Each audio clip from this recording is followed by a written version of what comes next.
Alright, so everyone's probably wondering, how do you make a team? Like, what is a team? Obviously, it's a 3v3 game, winner stays on. So what usually that means is, obviously, if you beat one character, then another one comes in, then another one comes in. But how do you place the characters? Because remember, in the beginner's guide, I told you that if your character's first, he has a max 3 bars. If your character's second, he has 4 bars. And if your character's third, he has 5 bars. So we have a thing where you have a character that builds up your bar. So for my character is Mindtikun, because he doesn't rely on bar. So as you can see from here, I'll show you the list of characters here. So there's a lot of characters that are on the screen, and majority of them require a lot of bar to do like a lot of strong combos. But then there's characters that can build up meter. I think a lot of the command grab characters I would put maybe at the start or second. It all depends on what type of combos they get from their throws. I think Clark is very strong without. He can do stuff without, but he also does a lot of stuff, a lot of damage with bar as well. But he can build up a lot of bar. Mindtikun, he does a lot of stuff without bar, but you can still use bar, if that makes sense. And then you got characters that are just really heavy on bar, and yeah, Cronin is one of them. I think, who else is another one? I would say King can play anywhere. King is all round bar. If King has bar, oh my lord.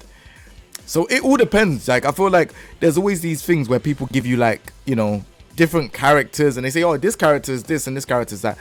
I want you to explore, because when you explore like what your character can do with and without bar, and then you have that feeling of whether your character uses a lot of bar or not, then you could understand. Like when I play Cronin uses a lot of bar. So like, let me just show you an example. So when I play without Cronin, I'm always trying to either do this and jump in and then get this to do the combo.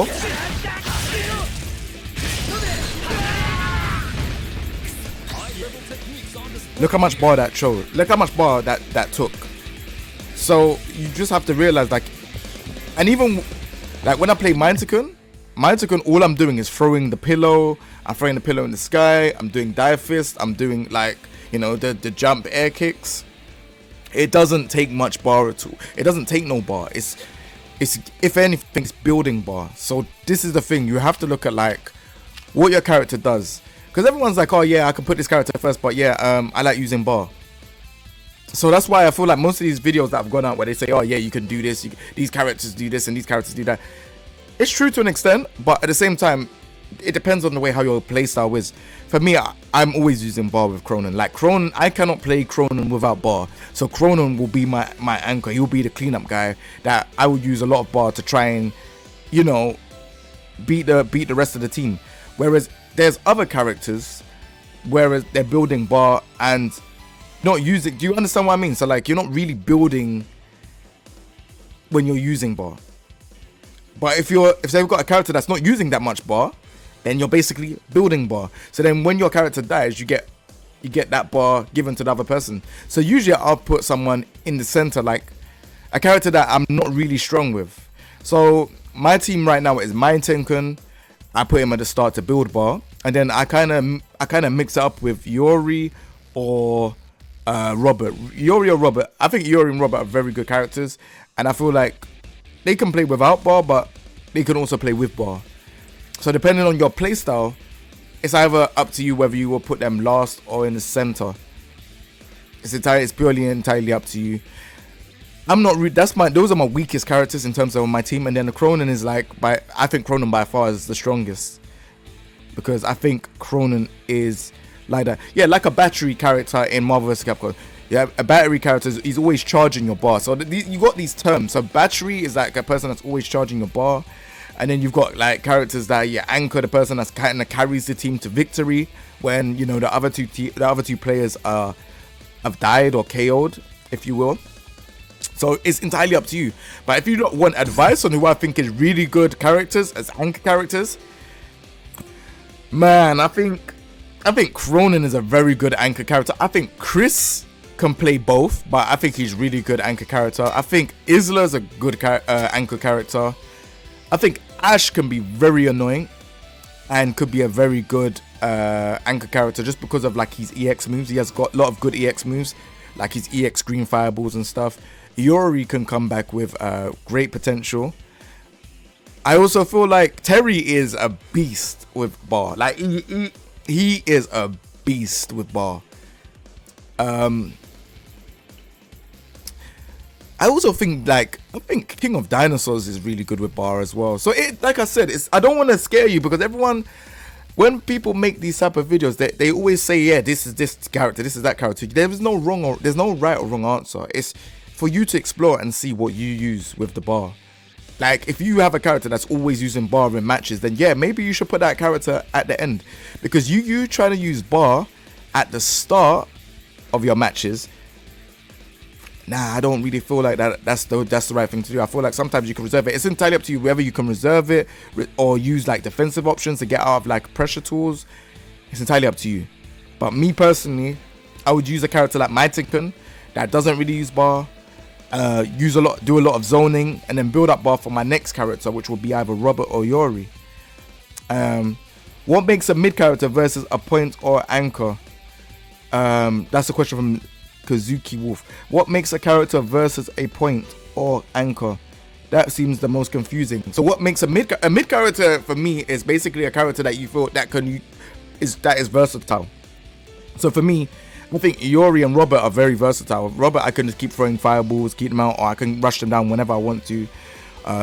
Robert has very, very strong meter combos. So like if I pick Robert now, I'll show you exactly what I mean.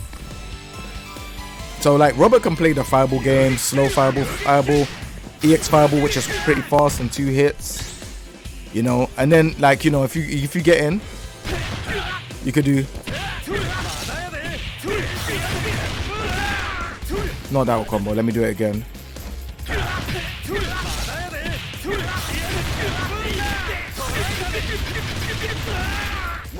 And then you do light. So you do light, sorry, not heavy. But yeah, like this character, that was quite a bit of bar that I used. But then you can play Robert without bar. Like his dive kicks are pretty good if you jump in. His jump CD is pretty good. So yeah, like you could play them both ways. That's where you'll put the character in the middle. He doesn't have to use bar. He's okay with bar. You'll put them in the middle. Someone like Mythican, I would put him at the start. He builds a lot of bar. And then you got characters like King of Dinosaur that I think is pretty good as well. Kazuki Wolf says, so a character that is mildly reliant on bar and can also act as a battery for the anchor character. Exactly that. That is the best way to explain it. It's exactly that. So a character that doesn't really need to use so much bar. Bar is important in this game for sure, because you need it for defensive options, you need it for a lot of things. But again, like I said, I can never tell you, like, for example, Robert is not a good anchor character, because Robert can play at the start, Robert can play at the center, and he can play or in the middle, and Robert can play as an anchor, you know. So it really all depends on how you want to play the character, you know. There's a lot of characters, but let's put it this way, a lot of the characters are very good with bar, but then there's characters that don't have to rely on bar. Cronin relies on bar a lot. Kadru says, should I change my team placement according to matchup? You can change your placement, but then that messes up the way how your meter management is. Like, this game is very strong on meter management. You have to see how much meter you have. You know, now that there's Shatter Strike as well, you know, that's a new system that everyone is trying to like kind of understand a bit more. So you have to kind of like just be careful with like what you're doing in terms of like whether you want to change your team or not change your team. If you change your team, the way how you manage meter might not be the best.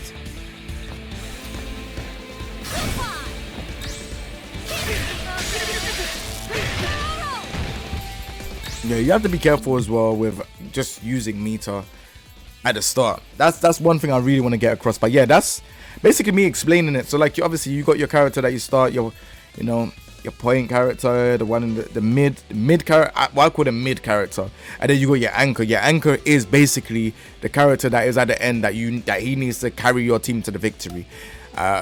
There's, like I said, I play Cronin, and I think Cronin, if he's not been said to be the number 1 or top 5 character, then I don't know, but I think he's very, very strong. as an anchor character, he's very, very strong. His combos are strong. He can combo from slide. You know, he can combo from his close C.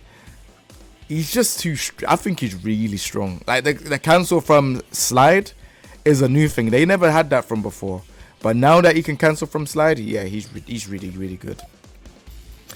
So yeah, I think that's about it. If you don't want any more questions, please let me know. But yeah, that's how you choose your team. You choose your team based on how much bar you're going to use. If you feel like you're not using that much bar in your matches with a certain character, put them at the start.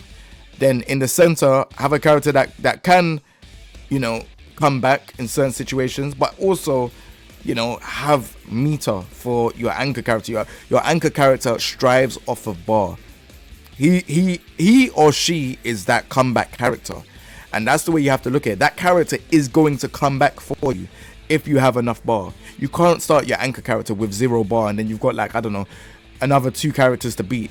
You need to have 5 bars because you want that solid damage. Have you seen the combo damage in this game? Yeah, it's because of bar. So you definitely need to have bar in this game. But yeah, that's it when it comes to, like, you know, where to place your characters in King of Fighters 15. If you don't like this video, remember to subscribe. I'd appreciate it.